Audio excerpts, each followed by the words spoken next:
పొంగనూరు నియోజకవర్గం సదుం మండల ప్రజా పరిషత్ కార్యాలయంలో ప్రజలతో సమావేశమై సమస్యలపై వినతులు స్వీకరించిన రాజంపేట పార్లమెంటు సభ్యులు పెద్దిరెడ్డి వెంకట మిథున్ రెడ్డి ఈ కార్యక్రమంలోని పాల్గొన్న మండల వైఎస్ఆర్సీపీ నాయకులు కార్యకర్తలు. మన వచ్చిన వాళ్ళందరూ కూడా నవ్వుతా ఈరోజు కొంచెం అందరూ కూడా ధైర్యంగా కనపడుతూ ఉన్నారు. ఇది ఒక మంచి సూచకమని చెప్పి శుభ సూచకమని చెప్పి కూడా మీకు అందరూ కూడా తెలియజేస్తా ఉన్నాను. ఎక్కడ కూడా ఆధారపడాల్సిన పని లేదు. ఈరోజు మీరు చూస్తూ ఉంటారు ఏమవుతా ఉందో. తొందరలోనే కరెంటు ఛార్జీలు పెరుగుతాయి, పథకాలు రావడం లేదు.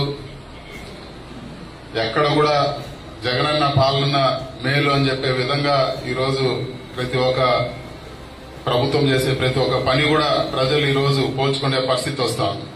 ఇప్పటికి 6 నెలలు కూడా కాలేదు. సో మీకు రాబో రోజుల్లో ఇంకా కూడా పబ్లిక్ లో వైఎస్ఆర్ కాంగ్రెస్ పార్టీ అన్నా కానీ మన జగనన్న పైన పూర్తి విశ్వాసం పెరుగుతుందని చెప్పి కూడా మీకు అందరు కూడా తెలియజేస్తున్నాను. ఇవన్నీ కూడా ఉన్న మన ఊర్లో పనులు కానీ ఇప్పుడు